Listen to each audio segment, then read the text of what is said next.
La fête de la musique a lieu à travers le monde le 21 juin, date qui coïncide le plus souvent avec les premiers jours de l'été dans l'hémisphère nord, principalement les soirs et la nuit jusqu'au lendemain matin.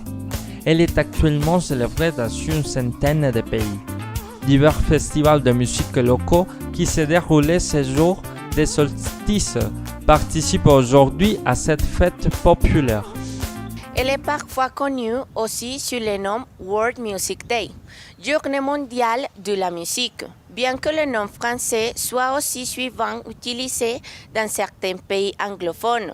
En même temps, de Make Music, traduction littérale du Fête de la musique au germanophone, ou bien sûr des noms traduits littéralement comme Fiesta de la Música en espagnol, avec des logos similaires graphiquement à ceux utilisés en France pour les festivités affiliées au programme français.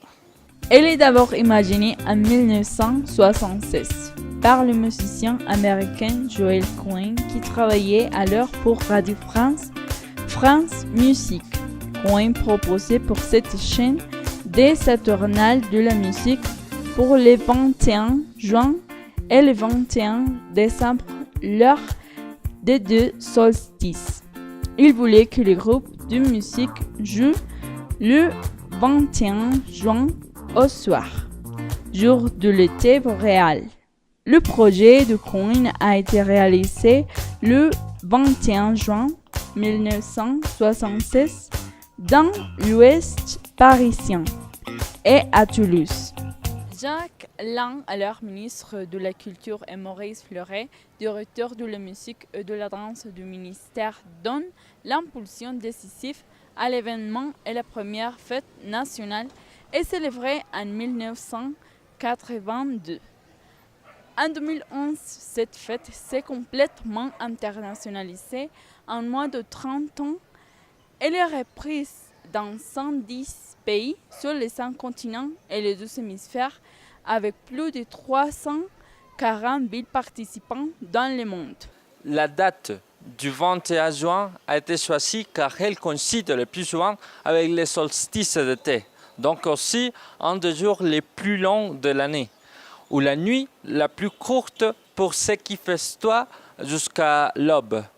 La coïncidence avec l'été symbolise ainsi la sacre de la nature à travers cette journée festive, à l'image de fêtes païennes dédiées à la nature ou aux moissons depuis l'Antiquité, dont les fêtes de la Saint-Jean, des fêtes populaires où un grand feu était allumé toute la nuit le soir du 21 juin, date traditionnelle de fin des plus longs jours de l'année, et qui ont existé en France jusqu'à dans les années 1990.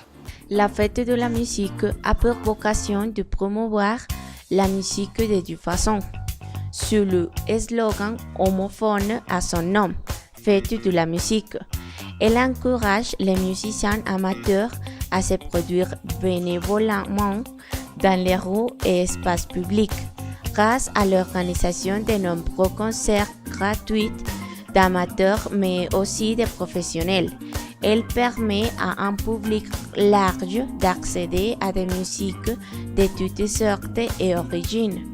Musique classique, jazz, rock, world music, musique traditionnelle, etc. Et même celles chantées dans toutes les langues. D'autre part, de nombreux établissements sont autorisés à rester ouverts plus longtemps ce soir-là pour accueillir le public.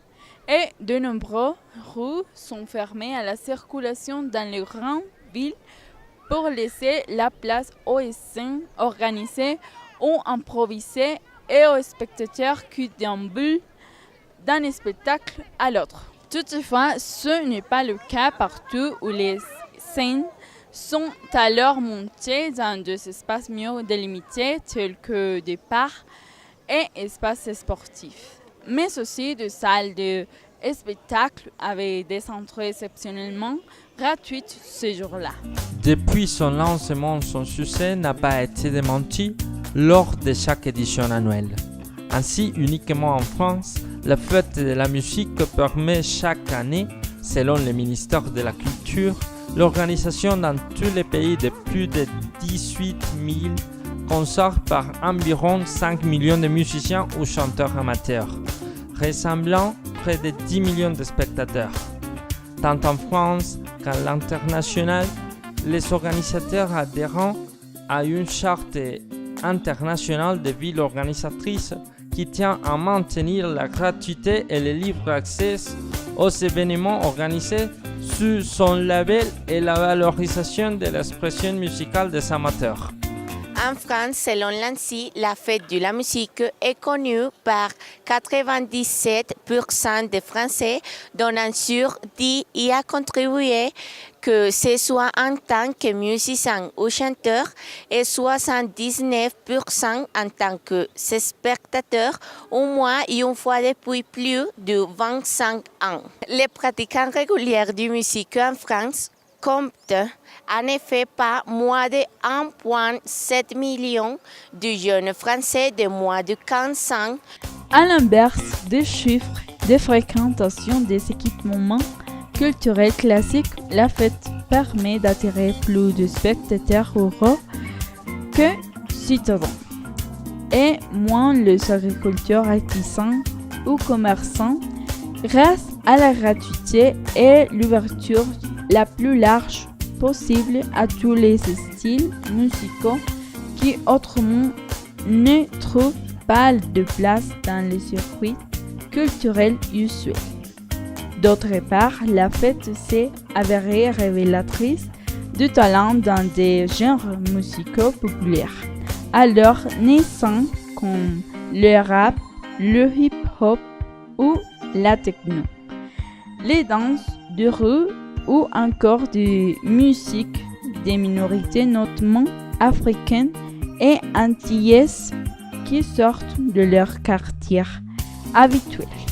Le fait de la musique a su montrer aussi que des genres musicaux dits morts, voire en gare ou sans public, connaissaient toujours un intérêt affirmé par de nombreux artistes amateurs avec une large participation de jeunes. Près de 23% des participants de 15 à 17 ans à cette fête en France les font ce jour-là sur une scène improvisée.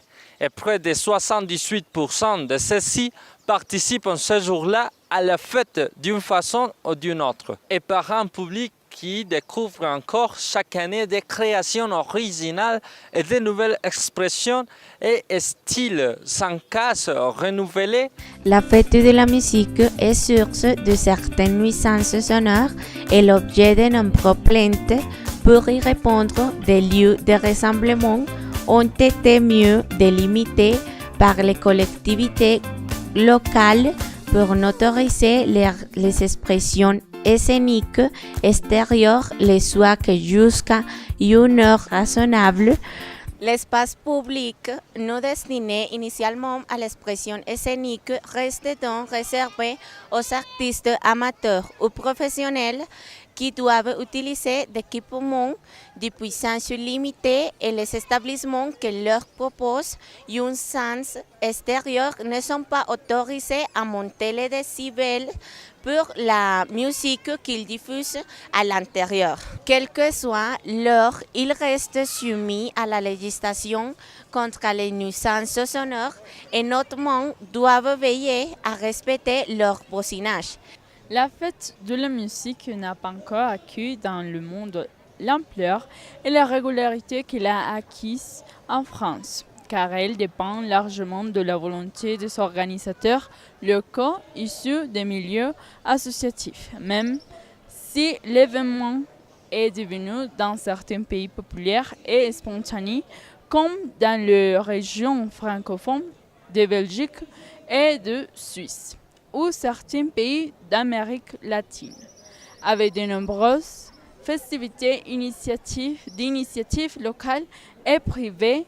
En Colombie, la première fête de la musique est organisée à Medellín en 2003. Quelques années après, suivent les villes de Cali et Barranquilla et enfin Bogota depuis 2012 avec Carlos Vives comme parrain de cette nouvelle manifestation. À l'international, la fête de la musique est promuée par le ministère français des Affaires étrangères. ainsi que les ambassades et représentations consulaires ou chambres de commerce français ou en coopération avec les représentations des autres pays francophones dans le même pays et leurs partenaires culturels à l'étranger. Donc, la réseau mondial des associations de l'Alliance française dans les différents pays du monde qui organisent leurs propres événements locaux ou soutiennent les initiatives locales d'événements musicaux gratuits ouverts à tous.